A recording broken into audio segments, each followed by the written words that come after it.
So course learning outcomes are predefined outcomes that are important for our student to be able to do and must know about the intended course learning outcomes. Many of us already have written CLOs and LMS and already know about those. Now the question is, what strategy or teaching technique we should apply to achieve the already mentioned learning outcomes. Because without appropriate teaching methods, CLOs remains only on paper. As there are three stages of teaching and learning process, that is predefined outcome, instruction technique and assessment of the outcomes. So which instruction technique will suit to be adapted in order to achieve the intended learning outcomes? Either only lecture delivery in classroom are well enough to achieve the learning outcomes? Did we apply the active and cooperative learning technique in our classroom? Did we float problems in classroom so that our students present a suitable solution? Or in other words, problem-based learning we exercise in our classrooms? In this session, we will discuss the teaching and learning methods which are aligned to the learning outcomes. For this purpose, we need to know about the learning pyramid that is adapted from Edgar Dahl, that differentiate the retention rate of knowledge of different learning approaches. So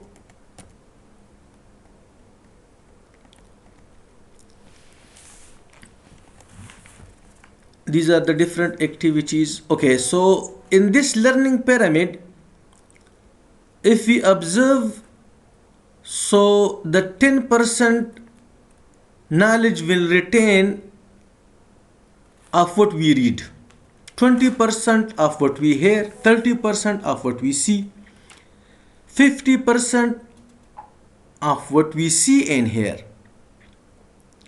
while 70% of what we say. 90% of knowledge retain in our mind of what we say and we exercised, we do it.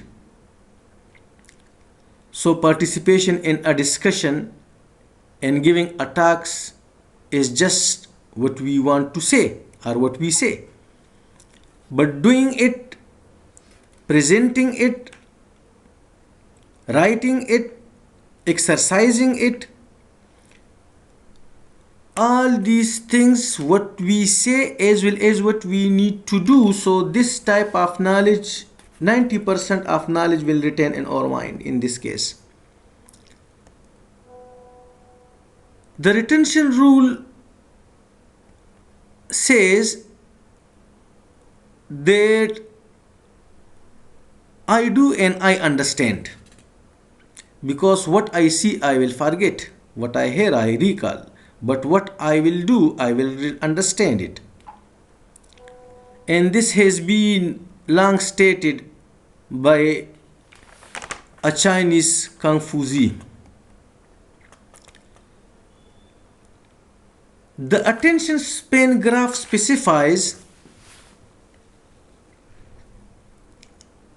that with the passage of time in our classroom, the attention of the students reduce, and in the mid of the class, it will be at its lowest level. So if in a 50-minute class,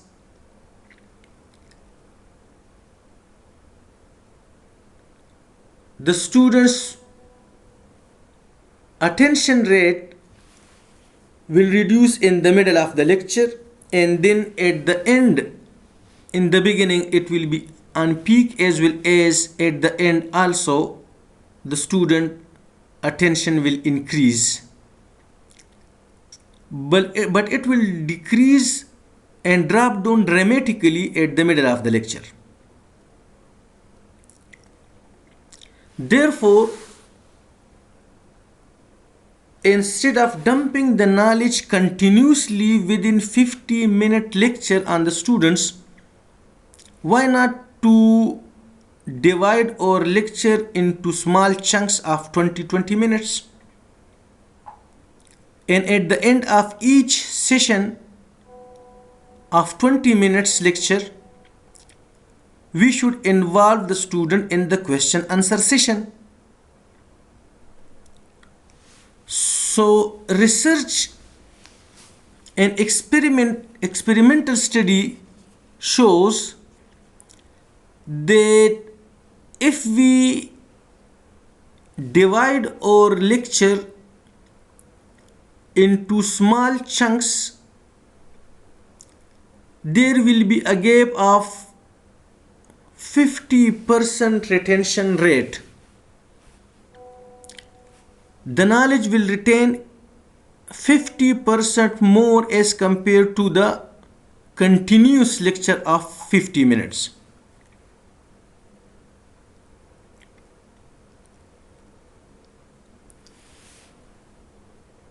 Therefore, the first thing is that we need to involve our students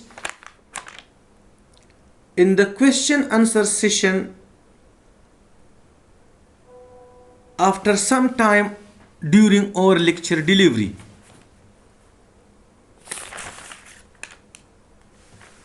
There are some other approaches as well.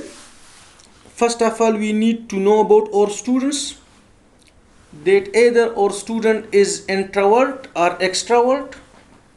Student inventory is very much essential and important. Introvert is a student which processes information internally, feel shy,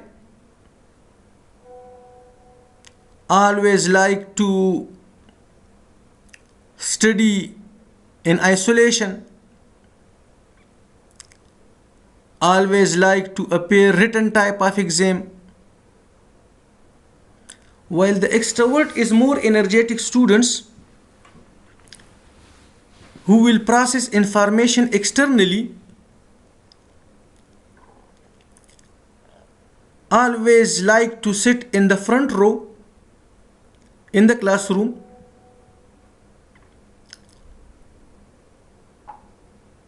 like oral exam instead of written exam,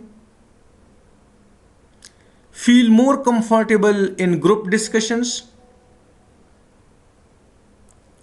So being a teacher, we need to know about our students. So the student inventory is very much important in the beginning of the class.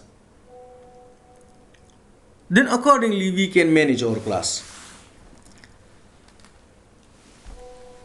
During the lecture delivery, we can adopt different types of other techniques, like the medius point. In every lecture there are some difficult points. So we should involve our students in order to explain the medius points. First of all, we need to float the difficult points among the students to let them think, to let them solve, to let them find out the solution. And then the teacher need to explain it to the students.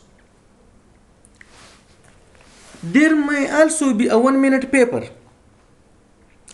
After 20-minute lecture, if we involve our student in a 1-minute paper, the result will be far better than to judge them at the end of the class. Question in 1-minute paper must be preset, already defined questions. The teacher need to define and set these questions in the beginning. And these must be either MCQs type questions, true, false, or pattern matching, etc. Because in 1 minute, the student can pick true, false from 5 different questions, true, false also from 5 to 10, and the pattern matching also 5 different pattern can be matched. So such type of question we can put in the 1-minute paper. Another technique that we can apply during the lecture is the one sentence summary. It's another technique to keep our students active during our lecture, to ask them write down a one sentence summary. What we learned in the last 20 minutes. So with this 1 minute paper, one sentence summary, the medias point, we would be able to divide our 50 minutes lecture into small chunks, and then at the end of each small chunk we can judge our students that how much they learn and how much they can produce, how much they can show us that what they had learned. Similarly, we can make group of students for group discussion, and it is a form of cooperative learning where teacher can make group of students, assign them tasks and ask them to complete these tasks within groups. The leader of each group will present the solution at the end. It will not only improve the leadership quality of the student but also their presentation skills. Student can also present their ideas, their techniques using all the rubrics of the presentations. Because when the student will do it practically by themselves, they will never forget it. The retention rate will be 90% in that case. During the presentation, the rubrics like eye to eye contact, proper pronunciation, proper pauses, proper conclusion, body language, when all these rubrics the student apply in his presentation, he will become a good presenter. He can present his idea and opinion to the audience in a very effective manner.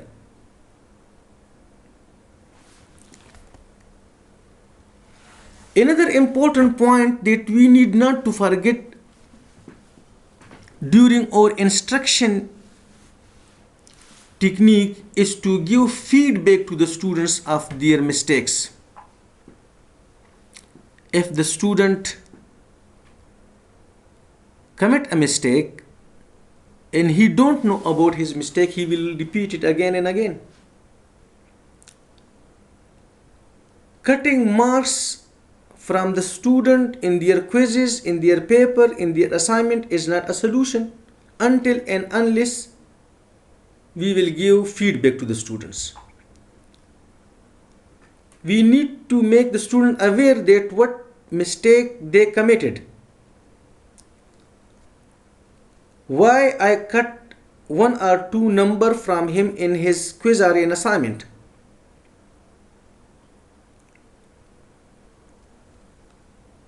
How better the student can do his quiz and assignments in a well-defined manner. So the feedback is very much important.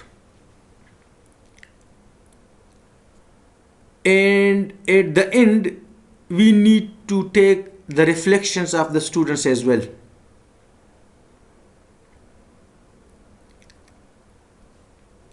A teacher can be better judged by the students.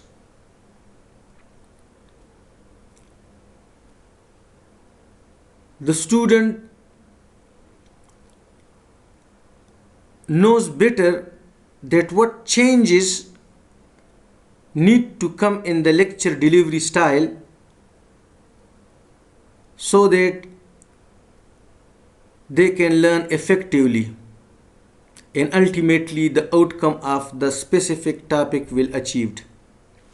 So the taking student reflection will help teacher to change his approach, his methodology, his technique in order to effectively deliver what he intended to deliver to the students and to effectively achieve the outcome of a specific course.